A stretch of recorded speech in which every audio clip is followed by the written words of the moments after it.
Nah, makanya saya bilang bahwa ada yang namanya leading, ada yang namanya lagging gitu kan ya. Ah, ah, Jadi ketika saham leading itu biasanya adalah saham yang overvaluation duluan akibat si pasangan ini ternyata menjagokan sektor ini, maka mm, orang-orang akan lompat duluan beli. Kan ya, belum ya, kejadian, betul, kan betul. belum kejadian. Berarti itu akan menjadi overvaluation.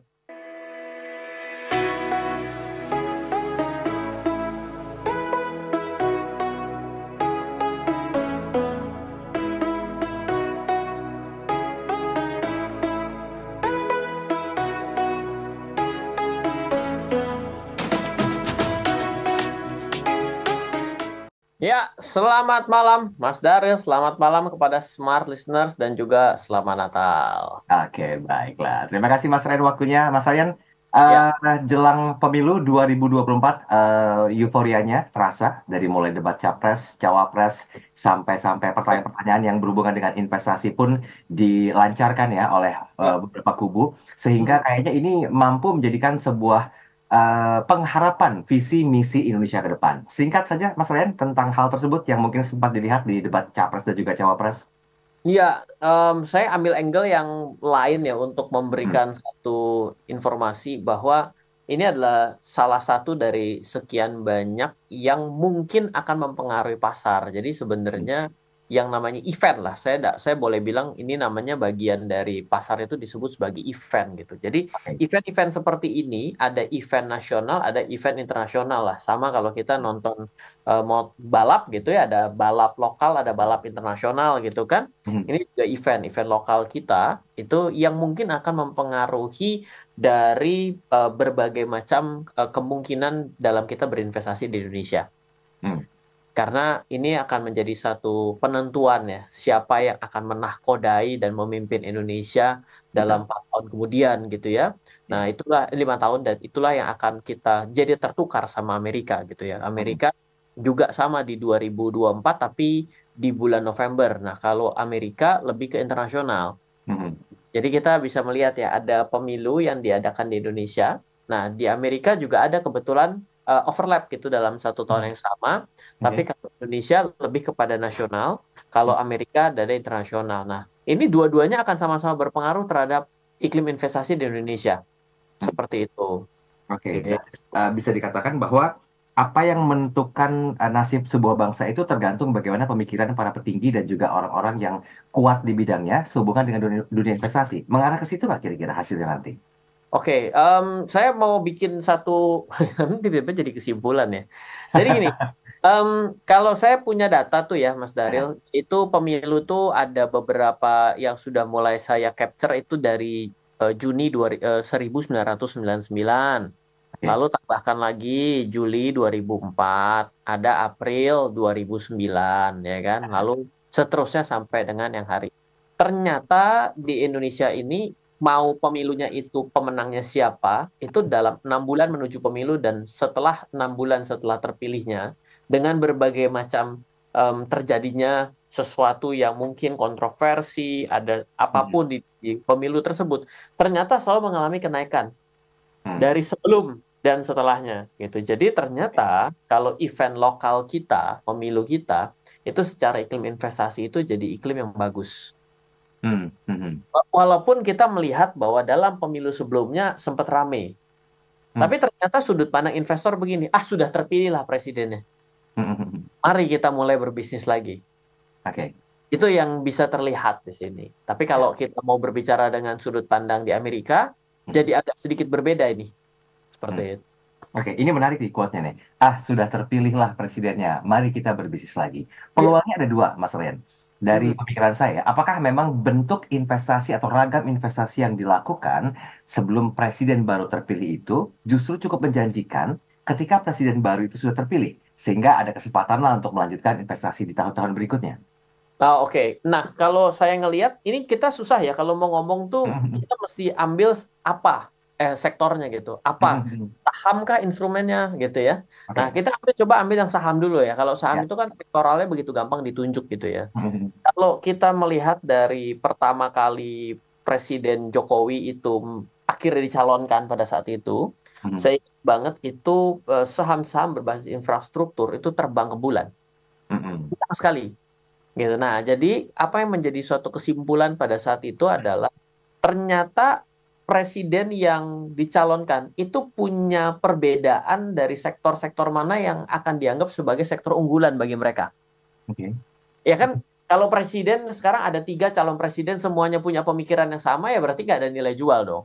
Ya, betul. Pasti kan harus ada nilai jual yang berbeda kan. Nah, dari nilai jual yang berbeda itulah akan mempengaruhi yang namanya sektor mana yang akan lebih ngebut duluan. Hmm, hmm, Itu yang pertama. Atau yang kedua, kita melihat bahwa dari tren global, dari tren dunia. Saya hmm. ingat banget kalau eranya tahun 2000-an gitu ya, itu kita mulai booming mengenai industri batu bara Oke. gitu. Nah, dan telco juga pada saat itu. Nah, kebetulan juga yang terpilih juga mengangkatnya ada hubungannya ke sana. Sehingga telco dan batu bara terbang ke bulan juga pada saat itu. Oke, oke. Baik. Jadi memang secara indeks akan ke 6 bulan akan mengalami peningkatan. Secara data demikian. Tetapi dapat diakui tidak semuanya akan memiliki tingkat percepatan yang sama. Naik sih naik, tapi dia lebih cepat tuh sektornya. Yang ini ngikut belakangan. Kan ada sektor itu selalu ada yang leading, ada yang lagging. Leading Ya, di ya. depan, lagging di belakang. Hmm. Itu kira-kira. Legging bukan yang dipakai buat wanita itu, yang agak ketat. Iya, betul. Ya, Betul boleh ya? lah.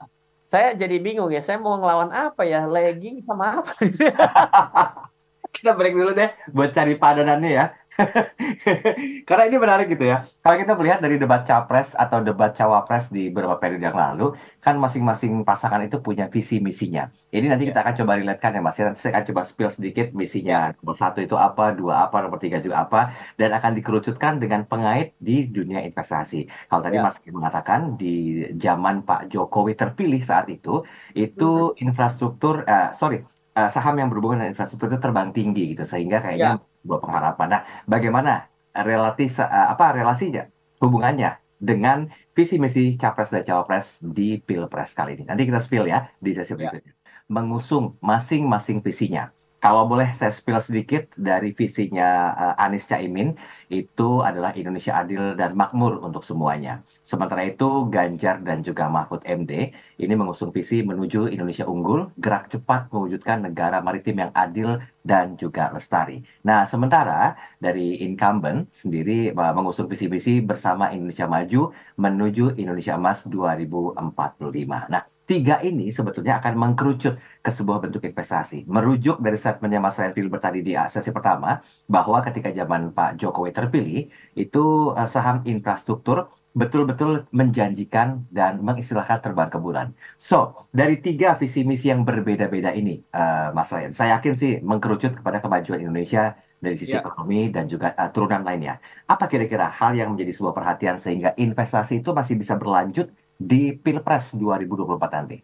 Ya, jadi yang pertama ya, ini tanpa kita menyebut siapa calon presidennya, saya Hmm. sudah kemukakan di sesi pertama bahwa berdasarkan data statistik pemilu sejak tahun 1999, Hmm. 6 bulan sebelum pemilu dan setelah pemilu itu Oke. selalu mengalami kenaikan. Itu Mhm. yang pertama. Lah, alasannya kenapa? Karena ternyata siapapun yang terpilih dengan berbagai macam problematikanya dan mungkin ada hal yang kontroversial dan lain sebagainya, ya Mhm. tentunya pebisnis bilang, oke, yang menjadi penyebab ketidakpastian sudah dilewati dan ternyata sudah ada yang dipilih, ya kan? Yang repot kalau sampai tidak ada presidennya kan gitu. Iya, Jadi, ya. ya, oke, berarti ini sudah kembali kondusif dalam investasi.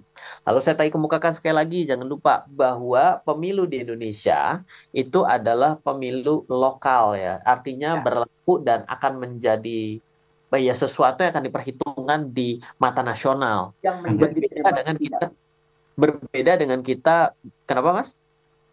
Ya, Halo? langsung Oh, lanjut lanjut. ya, berbeda dengan kita dengan melihat pemilu di Amerika. Amerika juga tahun depan mau pemilu tuh, seperti Betul. itu. Itu akan beda karena skalanya internasional karena Amerika bagaimanapun juga masih menjadi negara maju yang superpower lah boleh dibilang sampai saat ini seperti itu. Nah, Kalau kita berbicara mengenai sektor, tadi juga sudah dikemukakan oleh Mas Daril, salah satu contohnya adalah saya sudah menyebut pada dua kepemimpinan sebenarnya. Yang pertama adalah pada zaman Bapak Presiden kita hari ini, itu karena memang terlihat bahwa beliau ini sangat menginginkan adanya pembangunan, makanya awal sebelum dipilih sudah naik duluan yang namanya saham-saham berbasis infrastruktur dan tentunya turunannya ya. Mm-mm. Nah, kalau sebelumnya pada era tahun 2000-an, di situ ada primadona yang muncul yaitu adalah batu bara sendiri, energi sendiri secara internasional Mm-mm. dan juga yang namanya sektor telekomunikasi. Oke. Ya, jadi ini udah terlihat gitu ya arahnya gitu. Nah, sekarang kalau kita mau coba bedah dari tiga calon presiden gitu, tapi ini bukan rekomendasi ya. Ini cuma saya beberapa kali melihat apa yang dikemukakan oleh ide-ide daripada tiga calon presiden ini. Ternyata kalau Anies Baswedan itu ada, menurut saya ini sekali lagi ya. Pertama Mm-mm. sektor kelihatannya ada di pendidikan, di Mm-mm. kesehatan, infra dan ekonomi kreatif di sini. Ya, Mm-mm. jadi dari empat ini kemungkinan kita bisa mapping nih bahwa saham-saham apa sih yang ada di Indonesia dan tentunya ini akan berdampak biasanya mungkin ya biasanya itu akan semakin dekatnya terpilih dan semakin kuatnya terpilih maka saham-saham ini akan dikejar duluan biasanya begitu Oke. Oke. ya jadi akan menjadi overvaluation sebelum waktunya. Kenapa? Karena orang itu sebenarnya akan berinvestasi secara terlambat. Oh, yang ini ternyata bener nih, baru dia masuk. Mm-mm. Atau dia akan duluan memasukkan harapan dia kepada sebuah saham, sehingga sahamnya lari duluan karena banyak orang yang berpikir demikian. Ya, betul. Gitu. Tadi ya, pendidikan, kesehatan, infra, dan ekonomi kreatif ya. Oke. Lalu kalau Pak Ganjar itu sepertinya di tiga poin utama ya, ada pertanian, industri, dan UMKM ya. Mm-mm. Maka di sini pertanian ya, pasti pertanian ada agri ya, lalu ada makanan dan minuman, dan Mm-mm. juga ini sepertinya salah satu yang dimention juga tekstil juga gitu ya di Mm-mm. sini. Mm-mm. Nah, lalu ya untuk Pak Prabowo ini sepertinya adalah pertama udah pasti pertahanan gitu ya, beliau ya pastilah gitu ya. Lalu industri dari infrastruktur ya, dari otomotif dan konstruksi-konstruksi juga sepertinya juga akan lebih diprioritaskan karena Mm-mm. terlihat untuk kembali melanjutkan pembangunan yang memang sudah ada gitu. Nah, ini Mm-mm. juga akan menjadi ada sempalannya dalam sudut pandang properti. Oke. Seperti itu. Jadi kalau mau dijabarkan mungkin kelihatan akhirnya kalau kita deep dive maka akan terasa bagaimanapun yang menjadi sektor unggulan di depan itu agak beda Hmm. gitu ya. Ya kira-kira begitulah Mas Ya, Taril. oh, ini analisanya luar biasa loh. Mudah-mudahan nanti tahun politik yang akan datang ya diangkat jadi ini ya, one. Orang mau pensiun malah suruh kemarin nyalonin nggak dapat dapat. Iya, nggak kan kita nggak tahu yang nonton YouTube ini siapa, atau ada Iya mungkin ada siap. dari Sestim Press kan nggak Ah, tahu kan? siap. Iya, makanya Baiklah apapun kita terimalah iya buat usaha masukan. usaha lo kemana mau ngapain pensiun Mas Raya? Ya, pengen banyak melakukan hal-hal yang belum sempat dilakukan kalau masih kerja. Siap. Aduh, ya udah nanti tunggu kabar berikutnya lah ya. Oke, Mas Raya, kita balik ke topik ya. Kalau kalau dikatakan tadi beberapa pasangan sudah menjagokan konsep-konsepnya, visi misinya yang memang saya harus bilang ya ini sangat menjanjikan ya buat kemajuan ekonomi Indonesia. Apakah memang hanya saham-saham yang literally itu identik dengan saham yang mengarah ke visi misinya saja yang perlu dicermati serta turunannya, atau saham-saham lain yang tidak ada hubungannya dengan turunan saham tersebut ya di-ignore dulu atau bagaimana Mas Ryan idealnya? Nah, makanya saya bilang bahwa ada yang namanya leading, ada yang namanya lagging gitu kan ya. Ah, ah, ah. Jadi ketika saham leading itu biasanya adalah saham yang overvaluation duluan akibat si pasangan ini ternyata menjagokan sektor ini, maka Mhm. orang-orang akan lompat duluan beli. Kan Ya, belum ya, kejadian, betul, kan betul. belum kejadian. Berarti itu akan menjadi overvaluation. Mhm. Nah, tapi pada akhirnya saham itu akan saling mengikuti lah boleh dibilang. Karena kan kita juga bisa bilang begini ya. Apa benar yang namanya infrastruktur hanya infrastruktur doang? Kan nggak begitu. Oke. Infrastruktur yang bagus akan membuat misalnya yang namanya semua transportasi menjadi lebih hemat, sehingga akan menurunkan tingkat inflasi yang turun akan membuat orang lebih kuat daya belinya, sehingga infrastruktur dari satu daerah yang belum terjamah maka akan menjadi sektor pariwisata yang bagus kan, bisa ke sana-sana kan. Betul, betul. Ya, berarti nanti di sana akan UMKM-nya menjadi lebih bagus, terjadi pemerataan ekonomi di seluruh daerah kan akan begitu kan.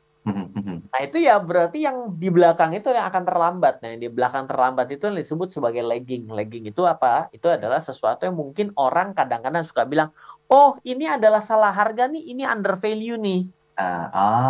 Oke. Karena yang overvaluation itu sudah dikejar duluan, karena dia menaruh harapan duluan, berusaha untuk spekulasi bahwa si A yang kepilih. Nah, Leading saya lihat strong, nih ya. bahwa yang akan dijagokan kesehatan, maka semua saham rumah sakit akan saya hantam beli. Hmm. Belum kepilih. Tapi kenapa dihantam beli? Karena sudah naruh harapan calon yang itu 99,9% pasti jadi. Calon yang mana nih? Ya kan ceritanya Oh, gitu saya loh. pikir bocor. Enggak, maksudnya gini, kita itu sebagai seorang investor itu selalu ada dua. Kalau menurut saya tidak ada kata-kata yang tepat. Orang selalu mencari kapan Pak waktu investasi yang tepat. Enggak ada kata-kata yang tepat banget. Adanya cuma kecepatan atau terlambat. Tinggal Oke. pilih mau yang mana. Kalau kecepatan berarti ada unsur nekat. Kalau ada unsur nekat berarti ada sisi spekulasi lebih tinggi. Kalau ada sisi spekulasi lebih tinggi berarti lebih high risk. Ya, Kalau high risk ya berarti high Peter. gain mungkin. Ah. Ya kan? Pilih yang gaya kedua, terlambat. Saya need more confirmation nih. Kenapa? Karena saya tidak yakin bahwa keputusan itu adalah keputusan yang tepat. Mari kita lihat terlebih dahulu. Begitu dia lihat, beneran loh, oke, it's time to buy. Ya, Terlambat di belakang, karena harga udah lari duluan, betul? yes. Iya, kenapa? Karena dia terlambat. Jadi kalau ada orang yang bilang, oh saya investasi tepat waktu, ya beruntung sekali. Keberuntungan nggak termasuk kemampuan, emang situ untung angsa, temennya, sepupunya Paman Donald. Menurut saya loh ya, Ya, ya. sekali oke, tapi kalau berkali-kali oke lah kemampuan gitu. Tapi nggak pernah sih bisa begitu. Yang namanya kemampuan ya akhirnya akan ditunjukkan dengan persistensi kan, terus-menerus saja kerja keras ya kan, lama-lama ya intuisinya bagus ya lama-lama jadi kelihatan tepat waktu gitu. Oke, tapi boleh dong nanti di-spill kira-kira dari sisi intuisinya seorang Ryan Filbert itu apa kira-kira investasi yang paling cocok di tahun pemilu ya. Tapi nanti ya Mas ya. Tetap Gue bakal jadi kejagoin dong gimana sih? Enggak dong, kan hanya ini aja. Terawangan boleh, namanya juga intuisi kan. Setidaknya, walaupun tidak menyebut merek kan, tapi mengarah kemana tuh kan Ya kita ya, baiklah. berpengaruh ya. Semua nih yang membicara Smart FM diminta begini. Enggak, cuma yang ketemu saya aja. Kalau nggak siap ya udah gemeteran. Kalau nggak siap gemeteran, udah itu aja. Baiklah sih ya. Baik, Mas, kita ke WhatsApp dulu ya Mas ya. Yuk yuk yuk. Ini sebentar ada, oh, Ibu Linda. Selamat malam Mas Lian.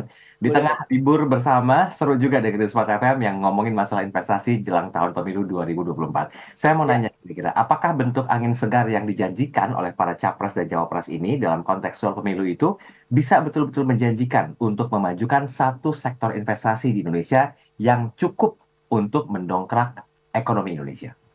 Nah, ini menarik ya. Jadi kita coba ambil yang agak apa ya, ekstrim lah contoh ya. Kita lihat ya ini grup-grupnya infrastruktur ini lumayan struggling loh saat ini ya. Karena bukannya apa-apa kita dihantam oleh pandemi, berarti yang namanya infra itu kan sesuatu bisnis boleh dibilang yang modalnya itu besar gitu, tapi ya dibayar setelah proyek selesai. Dengan adanya pandemi dan mundur, ini kan akan menekan cash flow perusahaan yang amat sangat dong. Makanya grup-grup daripada infra itu banyak sekali yang hari ini kesulitan lah boleh dibilang. Saham BUMN pun akhirnya harus dalam keadaan suspend di bursa. Yes. Ya kan? Nah, ini menjadi sebuah bukan angin segar buat mereka. Ya angin segar buat mereka itu salah satunya adalah ketika salah satu calon dari yang tadi tiga itu ada yang menjagokan bagian infra tuh. Lah kalau dia yang terpilih berarti ini menjadi angin segar kembali dari mereka yang hari ini sedang kekurangan oksigen untuk mencari momen yang pas. Oke. Bisa dipahami nggak poin itu? Saya ulang ya biar nggak bingung. Jadi intinya adalah ternyata salah satu calon itu kita bisa lihat bahwa dia adalah dukung infra. Saat ini kita terbukti akibat pandemi dan juga akibat valuasi yang luber di pada saat Pak Presiden Jokowi mau dipilih gitu pada saat itu kan valuasi berlebih yang terlalu duluan Tinggi. dilakukan oleh banyak orang. Lah ya ini pil pahitnya hari ini gitu. Oke, Nah, jadi baik. kalau sampai yang terpilih ya bisa ke sana juga arahnya. Ini secara tidak disadari masalahnya sudah men-trigger dirinya untuk spill intuisinya nanti ya di sesi terakhir ya. Baru ini kan kalau kan kita ini kan cuma kayak tinju yang nunggu serangan dari mana dipukul kiri ngeles kanan kan gitu ya. Iya, tetap aja strateginya bakal kebaca nanti ya. Kejelian berpikir emang harus ditanamkan nih kalau ngobrol Mas Ryan nih. Mas, kita Boleh. bentar ya Mas. Nanti kita sambung ya di sesi berikutnya. Anda jangan kemana-mana, tetap bersama kami.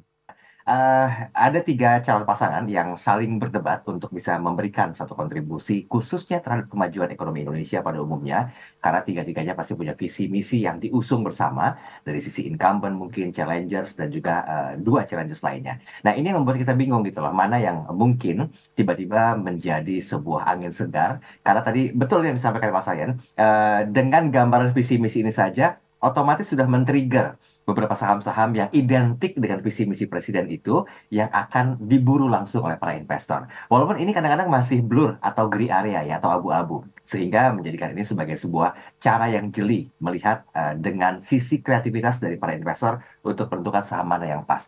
Mas, saya sedikit kabur dari masalah dari pembahasan ini. Apakah memang jam terbang juga berpengaruh, Mas, terhadap keputusan tepat kita memilih saham-saham yang ideal sehubungan dengan visi misi Capres dan Cawapres 2024 ini, Mas?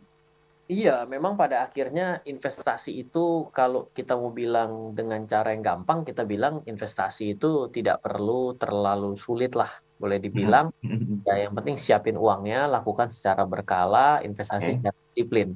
Ya, itu betul ya. Tapi kalau kita mau bawa dengan lebih kompleks, bahwa kita percaya bahwa setiap calon presiden yang akhirnya nanti terpilih membawa gagasan yang berbeda akan menyebabkan sektor mana akan duluan lari ke depan gitu ya, namanya lari ya. Jadi akan duluan, yang lainnya akan lebih tertinggal. Ya, memang perlu ada pengalaman lebih jauh gitu. Ya, ya. Tapi bagaimanapun begini ya, kalau menurut saya, em, tanpa bermaksud mengatakan bahwa saya khawatir adalah ketika kita membahas seperti ini, orang yang belum berinvestasi, dia akan bilang begini, tuh kan, susah kan? Gak segampang itu gitu. Iya, betul. Mau dibikin ruwet jadi ruwet, mau dibikin gampang jadi gampang. Jadi kalau untuk yang pemula sebenarnya hal seperti ini boleh di avoid dulu lah, nggak usah dipikirkan terlebih dahulu. Oke. Salah itu biasa. Jadi investment itu adalah salah dalam menentukan investasi itu bukan suatu hal yang dosa gitu loh. Itu adalah bagian dari kita harus berproses. Ya. Nggak ada orang kaya di Indonesia ini yang bisnisnya nggak ada yang rugi. Ya, siapapun itu konglomerat yang ada di Indonesia, bisnisnya ada yang rugi. Tapi ada yang bisnisnya rugi dan jalan terus loh. Ya, Nah, ada. itu salah satu yang hari ini menjadi memimpin bagian dari negara kita, punya bisnis rugi terus dari laporan keuangan hari pertama, tapi hari ini ikut mimpin juga kan? Ya, ada pertanyaan, kok bisa ya? Berarti proven gitu. Oke, coba sebut siapa? Gak usah sih. Susah banget pertanyaannya hari ini, ngeri banget. Saya udah Oke. bilang nih, waktu saya mau usul-usul, saya udah bilang, Mas Dara ini bener Ah. nih dibahas nih, nih topik gas. Waduh, kita yang lebih banyak repot. Iyalah. Loh, ini kan expert di bidangnya, berarti kan harus siap dengan segala macam jenis tembakan-tembakan dari banyak sisi ya. Tapi gini Mas, bicara masalah menjanjikan atau tidak menjanjikan, ini kan semua keputusan tangan investor kan ya. Mana yang mau diambil untuk seriuskan atau tidak gitu. Sehingga menjadikan ini sebagai sebuah pilihan atau role model daripada investor pemula lainnya. Nah, apa yang perlu diwaspadai oleh para investor pemula khususnya Mas Ren? Kita coba turunkan sedikit talking point kita. Ya, kalau investor pemula mungkin jangan ambil angle ini. Angle ini terlalu sulit. Karena Oke. ini namanya adalah top-down analysis. Top-down Mm-mm. analysis itu memang perlu cakrawala makro turun ke mikro. Ya, Mm-mm. jadi yang tadi kita bicarakan tuh bicara mengenai pemilu, apalagi ada pemilu lokal, pemilu internasional, ya kan, Mm-mm. mana akan berpengaruh. Amerika jelas pemilu yang lebih berpengaruh. Itu modelnya itu adalah top down analysis. Ini biasanya analis-analis perbankan tuh jago-jago begininya. Mm-mm. Nah, tapi kalau kita ini mungkin bisa mulai dengan analisisnya dibalik, yaitu adalah bottom up. Wah, Ah, bottom up tuh gimana, Ryan? Nggak apa-apa, kita lihatnya gini aja. Ini sahamnya perusahaan apa sih? Ini coba saya lihat. Nah, diambil perusahaan ah, ini. ah. Kita tinggal lihat. Oh, perusahaannya gimana? Untung nggak? untung loh. Tinggal ditanya, tahun lalu untung nggak? Untung juga. Ih, padahal pandemi ya, hebat juga. Waktu 2020 untung nggak? Untung juga. Hebat juga. Oh, pendapatannya naik nggak? Tumbuh juga. Gimana utangnya? Utangnya terkendali. Oh, ini bagus nih. Kita nggak lagi lihat ini sektornya apalah, direkturnya siapa lah, komisarisnya bagaimana lah. Kita nggak lihat ke situ. Hmm. Kita lihatnya dari siang satu ini kita tarik, kita baca as is. Nah, nanti kalau udah dari situ kita mulai geser. Ada pesaingnya nggak? Iya dong, setiap bisnis pasti ada persaingannya dong. Betul, betul. Ya, lihat gimana nih dia versus pesaingnya, Hmm. ya kan? Lalu setelah pesaingnya ada produk substitusinya nggak? Hmm. Beda ya, beda gaya-gayanya Ya, ya. tiba-tiba beda nih sudut pandangnya, gitu. Kalau sudut pandang ini tuh mulai dari atas turun ke bawah, dicomot akhirnya baru dibedah. Enggak, kita nggak begitu caranya. Kita bottom up, kita ambil satu, kita lihat. Kita ambil satu, kita lihat. Wah, kalau kayak gitu lama dong. Lah iya, makanya semua pasti ada. Ya, nggak mungkin menyenangkan semua pihak kan, seperti itu. Baik, baik, baik. Pertanyaan Mas ya. Ini biar Ya, lebih Kak. terwakilkan semua pertanyaan yang masuk dari Pak Mustopo. Ya. Mas Ryan dan juga Mas Daril, saya mau tanya, kalau ini barusan kita bahas Mas Ryan. Kalau untuk investor pemula kan cukup bingung ya. Dan saya Mm-mm. yakin juga investor-investor yang sudah expert di bidang ini juga bingung jika seandainya faktor news masih mempengaruhi fluktuasi saham di Indonesia. Nah, bagaimana hal yang perlu disikapi sebagai sebuah bentuk antisipasi kebijakan investor pemula agar apapun yang terjadi di luar sana sehubungan dengan apa tuh? Oh, momentum Pilpres internasional ini walaupun aduh disingkat walaupun mempengaruhi tapi tidak ada angin yang cukup mengancam dari pertumbuhan investasi di Indonesia. Oh, kalau secara angle-nya beda lagi nih. Kalau kita Mhm. ngelihat dari seperti itu, sampai dengan hari ini Indonesia boleh dibilang salah satu negara yang berkembang dan cukup kuat. Ya, Mhm. selalu modal dasar kita sebenarnya selalu sama didengungkan siapapun yang melihat kondisi Indonesia. Mhm. Kita bonus demografi, masyarakat kita itu usia produktifnya banyak, Mhm. lalu juga jumlah untuk kelahiran terkendali dan tumbuh gitu ya. Oke. Itu menjadi suatu modal dasar dengan ditambah sumber daya alam ya. Tinggal ditingkatkan sumber daya manusianya, isinya harus yang lebih berkualitas. Mhm. Kalau banyak yang tidak berkualitas, kita akhirnya akan dijajah juga. Yes. Gitu. Jadi di poin itu sebenarnya kita melihat bahwa apapun yang terjadi sebenarnya kita cukup kuat lah. Mhm. Mhm. Kita melihat 2023 begitu tantangan gitu ya. Mhm. Tapi cobalah pergi ke mall saat ini. Mhm. Iya, tertantang juga cari parkirnya. Artinya daya belinya kuat juga. Iya. Iya bener kan. Saya Mhm. coba kan, karena kan deket-deket rumah, anak kan bosen ya. Kita pergi Nah, yang lebih jauh, iya susah cari parkir juga. bersport Pergi lagi lagi ya. ke tempat lain, susah cari parkir juga. Iya. Padahal 2023 dianggap penuh tantangan. Iya, tantangan cari parkir juga sekarang. Gitu. Jadi iya, maksud saya kita memang negara yang sebenarnya cukup mandiri loh. Yes. Gitu. Tapi mungkin memang betul rumput tetangga lebih hijau. Nah, Sehingga kita mungkin lupa untuk mencintai negara kita sendiri. aduh. Kita orang Indonesia, tapi sekolah anak semua internasional. Sampai bahasa Inggris lebih pintar daripada bahasa Indonesia. Yes. Saya mohon maaf loh ya, mohon Mhm. maaf. Tapi menurut saya ada di Indonesia, selama saya itu adalah warga negara Indonesia, saya merah putih, saya hormat bendera merah putih, otomatis saya untuk bahasa Indonesia harus nomor satu di depan. Keren, keren, keren, keren. Iya dong, karena Iya cinta dong, benar. dengan bahasa, budaya, ya kan. Itu Ya. poin aset negara kita yang investment, that's the real investment, man, gitu loh. Oke. Ini cocok nih besok nih kalau ada pemilihan dubes Indonesia untuk Indonesia diangkat. Dubes RI untuk Indonesia. Tentang di sektor keuangan nggak pernah kepilih disuruh dubes sekarang. Iya, iya, iya, iya. Ya, daripada apa namanya mimpi Nggak dapat kamu lah. terwujud kan ya. Daripada nggak dapat apa juga boleh lah. Iya, yang penting kan Frustasi dapat itu namanya. mau pensiun harus cari income tambahan dong, multiple source of income katanya. Ya, siap. Oke, satu lagi. Oh ya, nih Mas, ada yang nanya nih Mas dari Maria nih. Mas saya jangan lupa spill intuisinya untuk investasi di tahun 2024 jelang Pilpres ya. Ya, Oke, Bu Maria nanti saya coba ingetin lagi ya, walaupun kayaknya nggak mau rekomendasi, tapi nanti akan saya plesetkan supaya bisa rekomendasi. siap. Ya. Oke, Jawab. Hah? Enggak. Ntar aja, ntar aja. Oh, siap. Ini Pak Mas Andi. Eh apa tuh? Oh ya, Mas, bagaimana dengan keadaan investasi Indonesia setelah Pilpres? Apakah cukup menjanjikan, Mas? Iya, seperti yang saya bilang bahwa ternyata pebisnis itu bottom line-nya di Indonesia tuh gampang banget selama Hmm. pemilu dari tahun 99. Jadi Hmm. pemilu itu mau terjadi, ya terjadi, yang dipilih siapa, ya kan? Siapapun yang menang, itu ternyata tetap dalam statistik 6 bulan setelah pemilu itu harga saham cenderung naik. Hmm. Berarti saya cuma bilang begini, banyak orang yang hari ini wait and see, khawatir secara berulang, Hmm. tapi setelah selesai, oh ya sudah gitu. Hmm. Ya untunglah udah kepilih lah. At Hmm. the end kan bagaimanapun hari ini yang tiga-tiganya dicalonkan itu kan adalah pilihan mayoritas masyarakat Indonesia di luar yang abstain dong, benar nggak?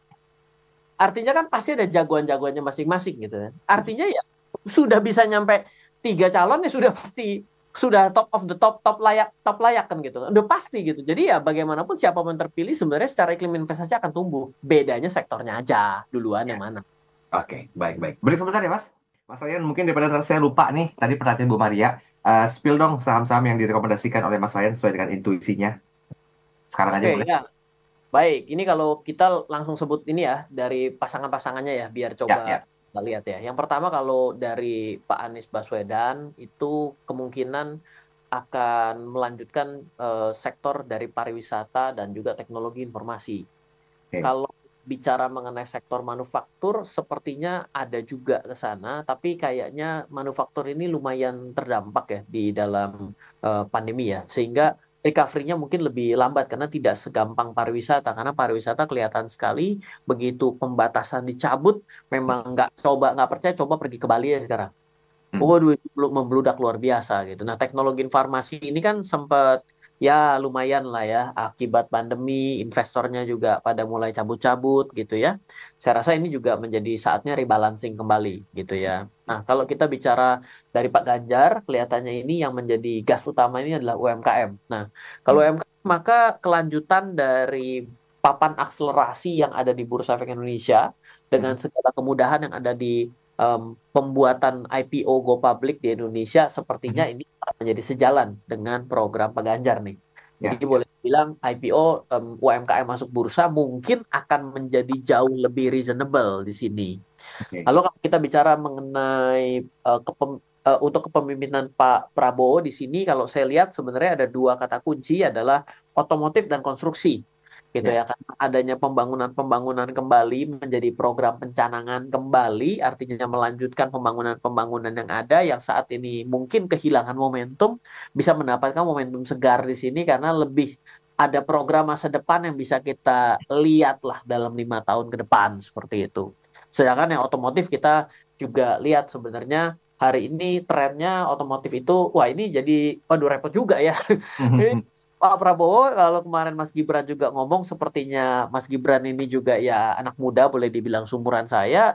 Semua yang dibahas itu tema-temanya adalah green dan lain sebagainya, maka otomotif plus ya elektronik something seperti EV ini ya menjadi salah satu yang menjadi bahan sesuatu yang menarik di dalam kalau Pak Prabowo yang menjabat lah seperti itu kira-kira. Oke. Oh, seumuran ya Mas Mau Gibran ya? jadi detail ninja cepat buset. Ya itulah, perlu trik tersendiri untuk bisa dengan sumbernya sebenarnya. Ini jam terbang menentukan kualitas sebenarnya Mas Ryan. Siap. Siap. Jebol juga pertahanannya.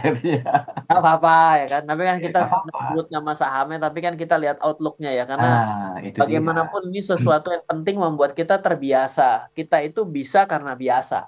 Betul. Jadi apa yang saya lihat seperti ini juga belum tentu betul, tapi ya lebih repot lagi kalau tidak punya pendapat. Yes, itu dia Lah, ya makanya. Pak, jangan golput juga kan pemilu kan. Ya Karena enggak, kok jadi curhat sih. kan ini kan sebagai bangsa Indonesia merah putih berbahasa satu, bernegara satu, berbahasa Indonesia ya tentunya kan kita juga harus lihat juga ini kan menjadi pesan pemilu juga gitu, nggak Iya, boleh Pak. golput.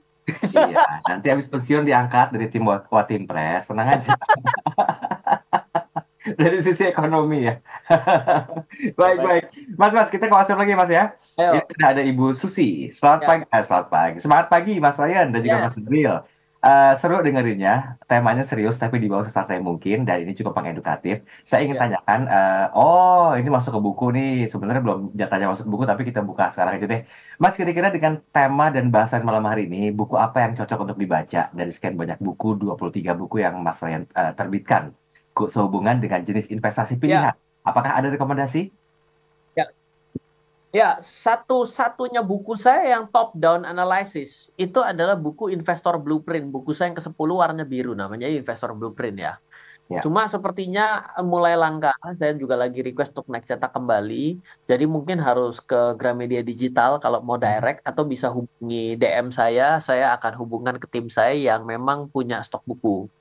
Oke. Jadi investor blueprint itu adalah peta biru ya. Kalau kita peta biru itu kan sesuatu yang dilihat begitu detail dari global ya kan. Tapi Ya. ketika kita membangun rumah tersebut, membangun bangunan tersebut, mungkin akan ada sesuatu yang tidak bisa kita lakukan sama seperti yang ada di blueprint kita. Yes. Tapi tidak menghilangkan blueprintnya kan. Ya, Gitu. betul. Nah, itulah kenapa disebut sebagai bukunya investor blueprint. Itu adalah top down, kita bahas mengenai event-event global, event-event kenaikan harga barang, event inflasi, suku bunga, pemilu ya, oil ya di situ juga ada emas juga ada di situ. Seperti itu. Baik, baik, terjawab ya. Berarti buku yang direkomendasikan dengan kadar ini ada berapa buku? Satu, buku Investor Blueprint. Hanya Satu-satunya buku satu. saya dari Oke. 23 judul buku itu, ya memang cuma satu, Investor Blueprint yang mengambil sudut pandang top down analysis. Top dari Ah, atasnya dulu, oke. turun ke bawah baru. Berarti itu dengan situasional seperti ini cocok untuk dibaca ya, Mas ya?